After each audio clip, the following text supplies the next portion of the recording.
Hello out there on LinkedIn land or wherever you are here listening. I'm joined today by Christopher Atiyah. Atiyah. I got it right No, this you got it time. right the first time. Yeah, bang on. I get stressed out about these names. I know of a stupid name myself. Yeah. It's all good. All right. Welcome back. We have done a podcast before. I've done a few with your business partner, Mark. So great to connect with you again. Where are you as we are connected right now? Well, great to chat again with you, Dualta. Yeah, right now I'm in Spain.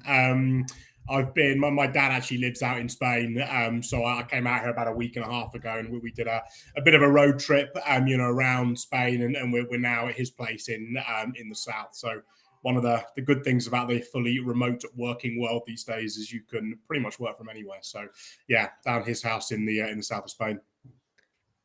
Couple of team meetings, a wee tapas, Yeah, exactly. bit of red wine, Glass maybe. of wine, yeah, Yeah, exactly. A bit of pool time, yeah, living the yeah. dream. It sounds very Mad Men. You're living Yeah, the dream. Bit of a cigar meeting, great. yeah. It sounds a bit more glamorous than it actually is, Yeah, but yeah, I tried to do a bit of work last week when I was couldn't away, do and just didn't happen. Thank it. God. I got Yeah. rejuvenated today. Um, for everybody listening, can you give us just a bit of a rundown in your USA journey? And then maybe I'll ask you a bit more about the business and stuff. Yeah, absolutely. So, started my career in 2010 from the illustrious city of Portsmouth on the south coast of the UK, and moved up to London once I graduated, joining S3. So, spent 2 years working for S3 in London. And then in 2012, I moved out to Chicago to essentially launch their Chicago business.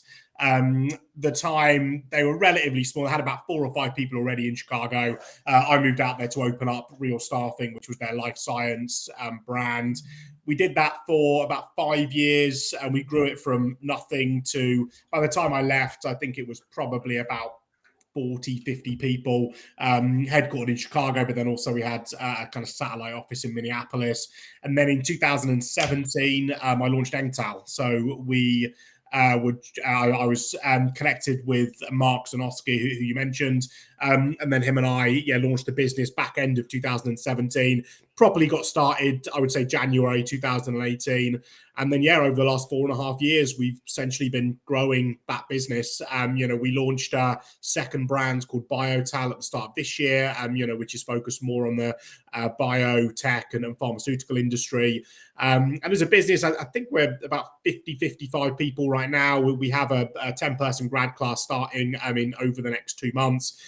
So we should be 75 to 80 people, kind of come the end of this year, so long as everything keeps going well. So quick high-level overview, but that's where we're at today. One of my previous guests, Jamie from Lumicity, previous known as Vivid, him and yourself, I always use them as examples of like how it can work out for somebody if you follow the right path and move to the USA. It doesn't work for everybody. Not everybody puts the work in or makes the right decisions along the way. But if you can, firstly, get over there. Secondly, will be first boots on the ground in a new office or like have a real shot at getting up that leadership ladder. And then secondly, if you get up to a certain stage, somebody like Mark is going to tap you on the shoulder at some stage and say, I want to do this. I've done this before. I think you could be the man. It's a real like life-changing moment, that, and choosing how and when to do it. What was that decision-making process like for you, just from the initial setup? Because you must have been pretty secure in a nice director role. Like, Yeah. I mean, firstly, I think you're 100% right. People often ask me, kind of what would you attribute some of your success to? And for me, it's those brave decisions. I think throughout my career, there were 3 times where I made a decision that maybe the average person wouldn't have made. One was moving from small town up to London. One was making the jump over to the US, and one was starting my own business. And I think that, if you're brave enough to make, kind of those decisions, then, that's how you accelerate your career. In terms of the thought process, I wasn't looking, I was generally kind of pretty happy where I was. I looked at where Mark was in his life, and I looked at, this is no disrespect to anyone kind of ahead of me, but I looked at some of the executives at S3 who used to work with Mark 20 years ago when he worked at S3. And I just knew which of those lives I wanted, right? Again, those people in those C-level roles at S3 made some very good money. They had a very good life, but they didn't have the kind of life that I wanted, and Mark was certainly kind of a lot closer to that. And when it was interesting because when we first connected, I actually said to Mark, "Now's not the right time. I'll come. Hit me up again in kind of a year or so." And then about 2 weeks later, I kept thinking about it, and I was like, "All right, this is an opportunity that I need to kind of take the plunge on this." And then I called him back, and we kind of started moving forward. But I always say, your job and your company is a vehicle to get you where you want to get to, and S3 took me a long way to that journey. But I think I was at a point where I knew they couldn't take me the rest of the way, and I needed to, make the move and do something else if I was to get to where I wanted to be. Yeah, there's so many good examples out there. Not everybody sticks to it, though. I placed a young chap, and he did really well. He moved over and got into a better discipline first thing, and then high yield, good fees, knocked it out of the park. I placed him on a low enough base. He didn't have much experience. And then a year or two later, or a year and a half later, he moved to one of the majors. And he did that there for a bit. And he made loads of, started doing really well.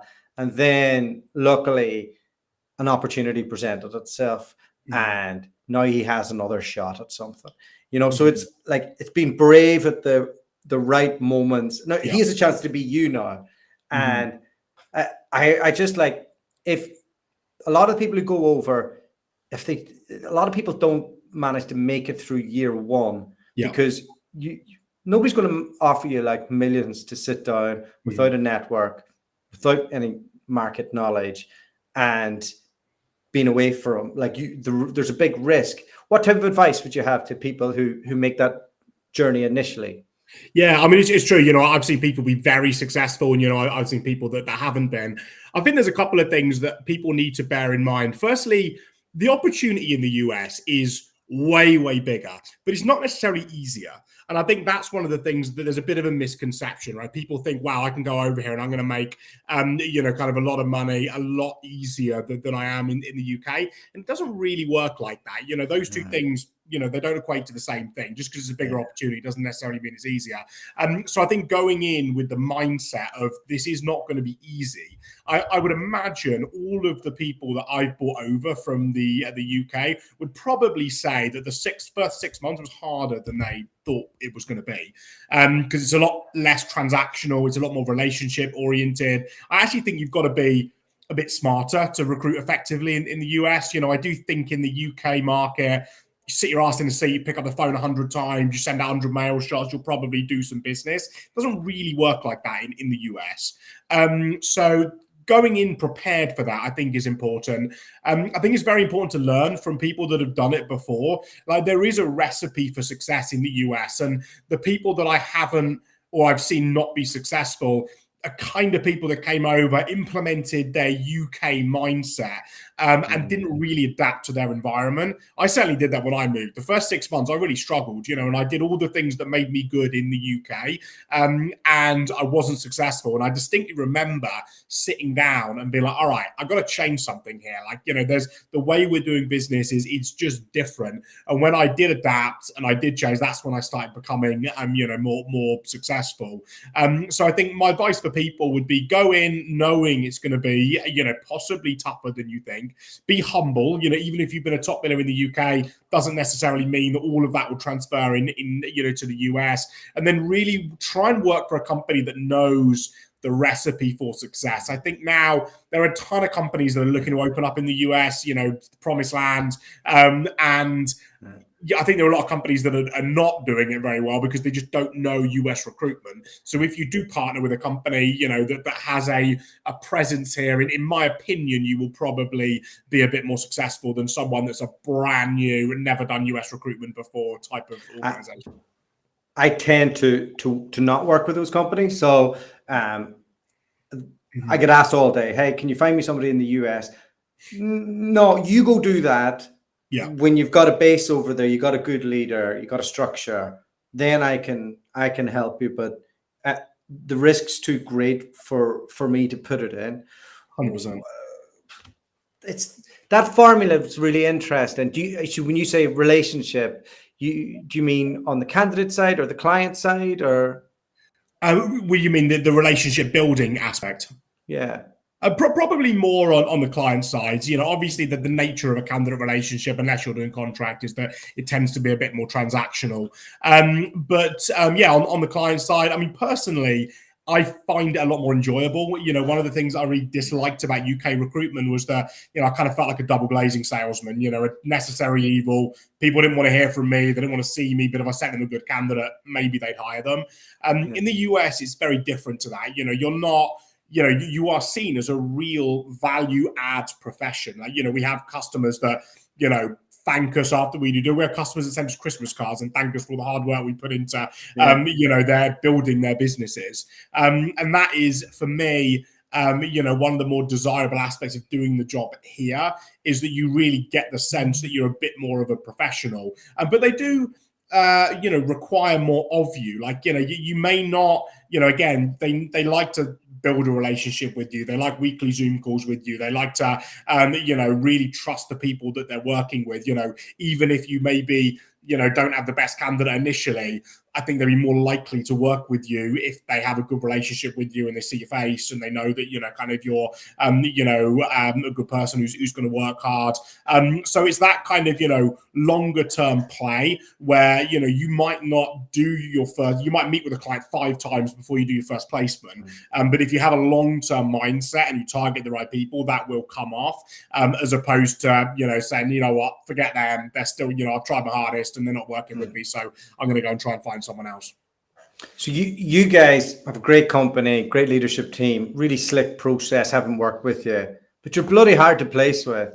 Tell me this, what's the secret sauce for somebody who's an Engtal person? Like what are you looking for? Because there's a little bit of an X factor, I think, that you guys look for. Yeah, I think so. I mean, look, we have a very, very high talent bar, and we always will. My management or leadership philosophy is to attract the right people to my company and keep them there, right?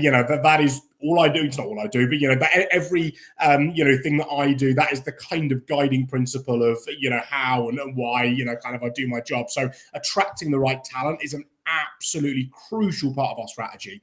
I believe that if you get the right people and you keep them engaged and motivated, a lot of problems solve themselves, and your business will run very, very effectively. In terms of what we look for, we have a very we look for people that are to be honest, it's probably nothing that's kind of massively revolutionary. We look for top performers, we look for people that have strong longevity, we look for people that we believe are going to be good cultural additions to our organization. We look for people that are very, very driven and motivated. Our environment, it might appear quite casual. This is probably the smartest I've dressed in like a month. Thank you. I'm not wearing a you're not wearing any underpants. You're just there, from the waist down, not as much. But our offices, they look more like a tech company, right? We don't monitor when people are kind of on the clock. We're not a massively KPI oriented environment, but the only way that works is if you hire people that are incredibly self-motivated.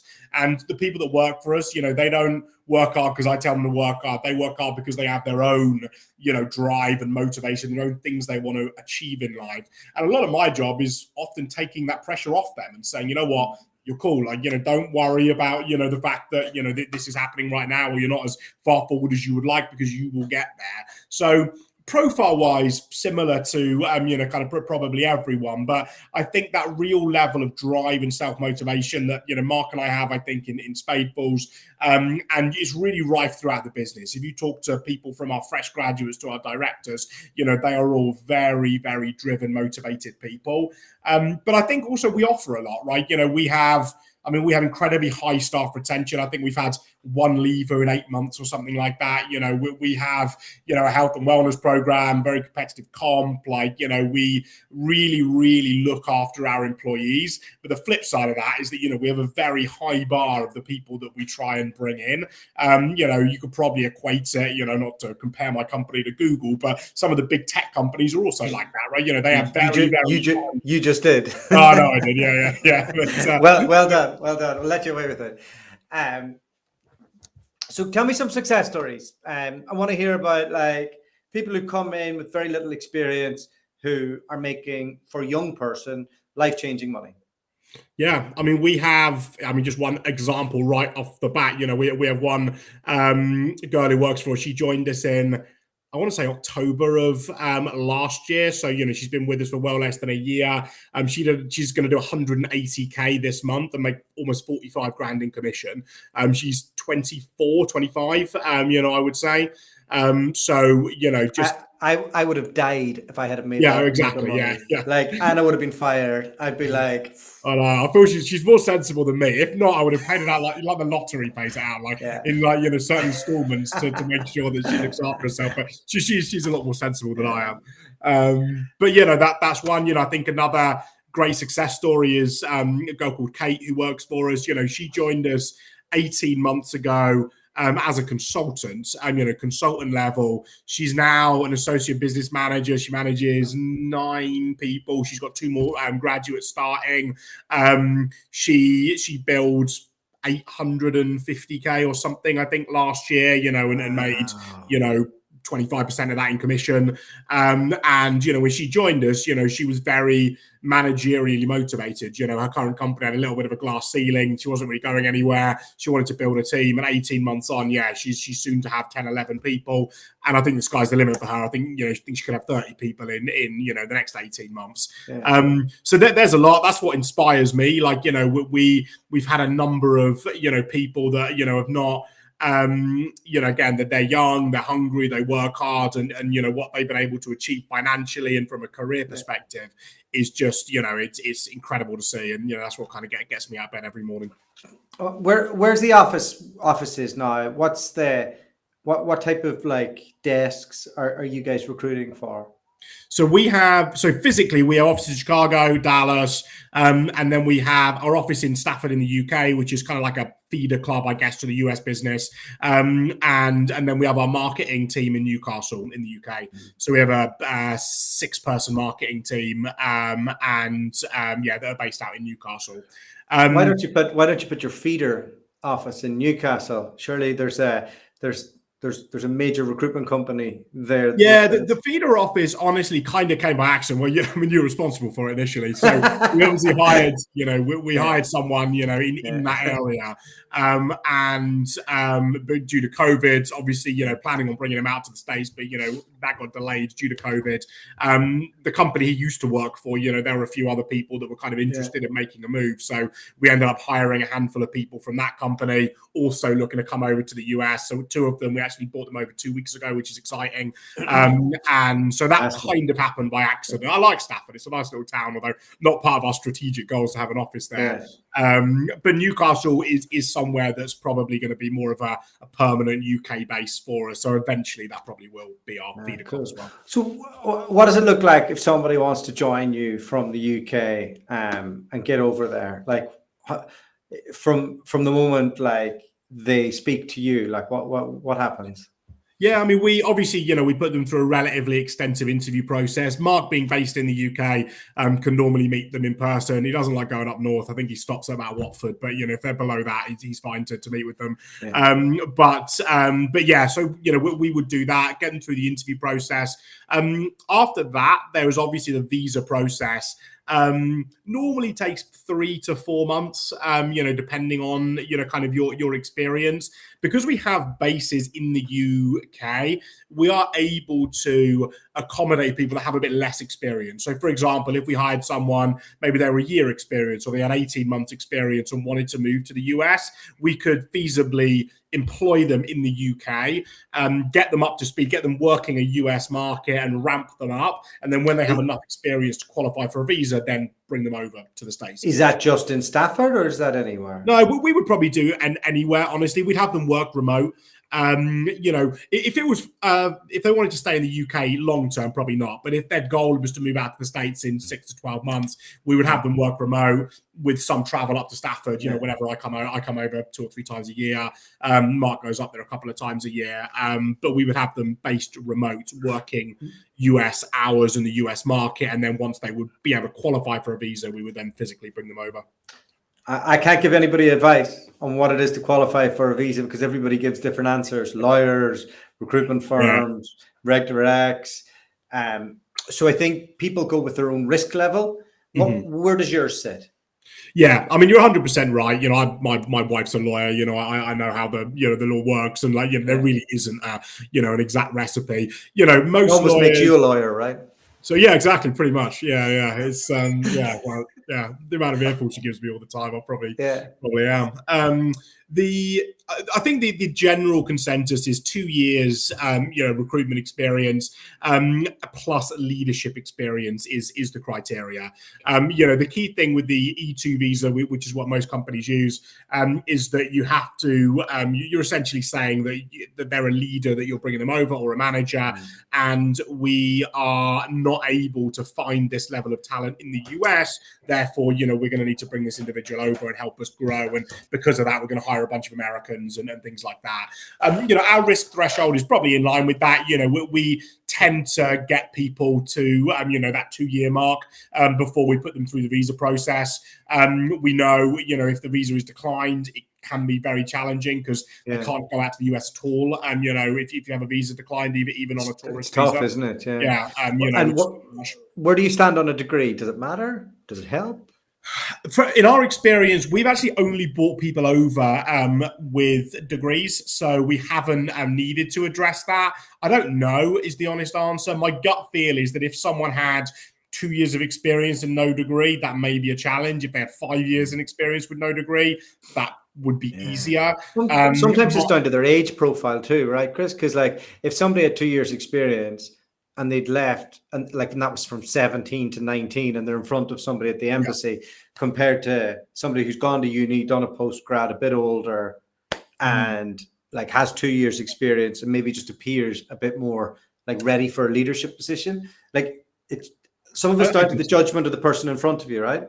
Yeah, I mean, it is. I mean, again, it's a crazy process, but it will all be down to the 10 minutes that you sit in front of the interviewer.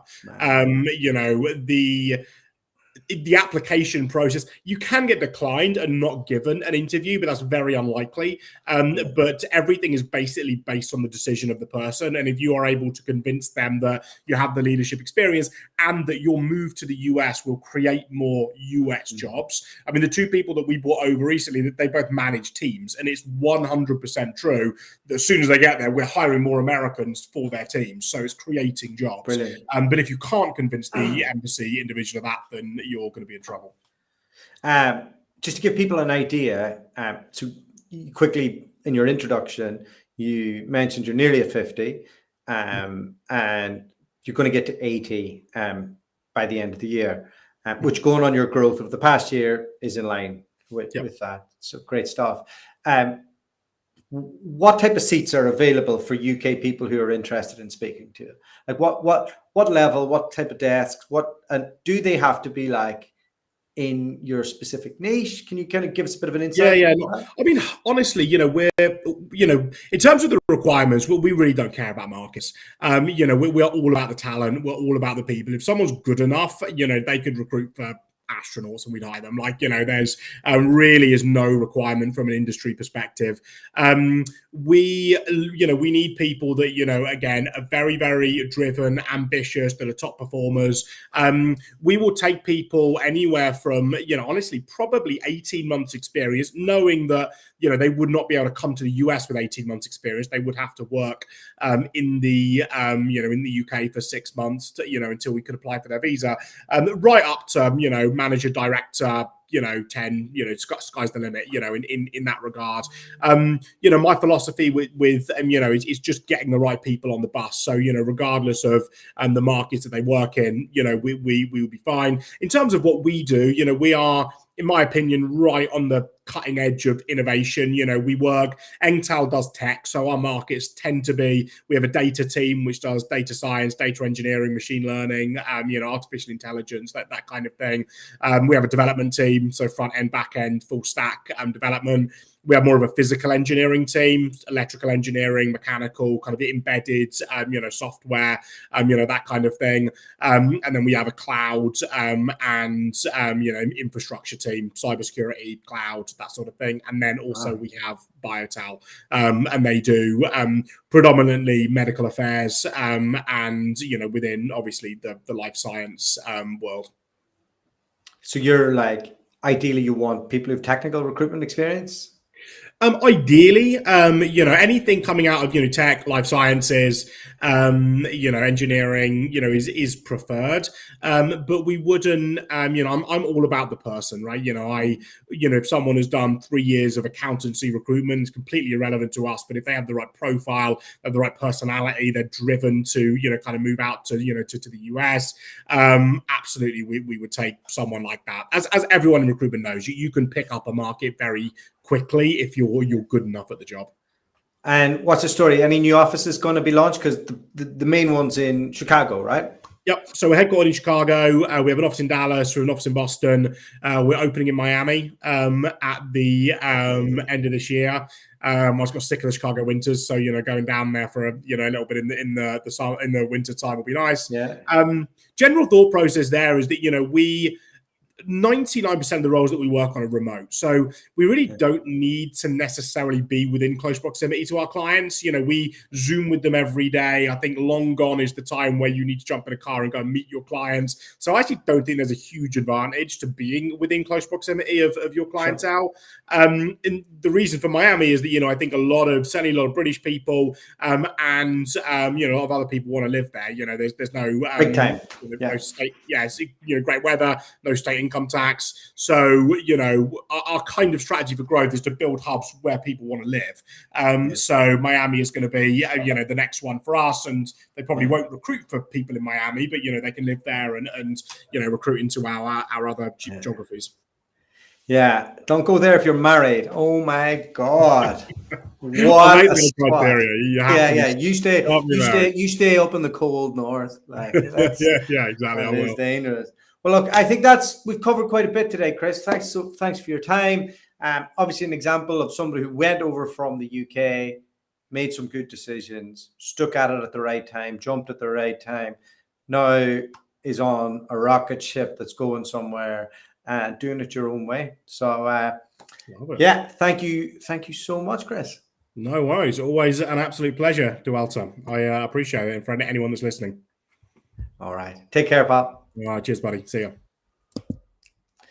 All right, everybody. Thank you so much for listening. If you have any questions about Engtal or any of the other people that we work with, please reach out to me. We will drop you a guide for our move to the USA beyond this. I'm always open for a chat, whether you're at the right level or not. We do the USA for sure, and we help facilitate British recruiters, Australian recruiters move over there. Hopefully, there'll be more options for Irish recruiters as more founders are opening up. We also do Dubai, Australia, Hong Kong, Singapore, you name it, or fully remote jobs, or even just stuff in the UK. We've over 250 clients. We've been doing this a long time. And myself or Arena is always there for a chat. So anything you need to know, just hit us up. And I hope you're all ready for a great summer. Okay, take care. Thank you so much.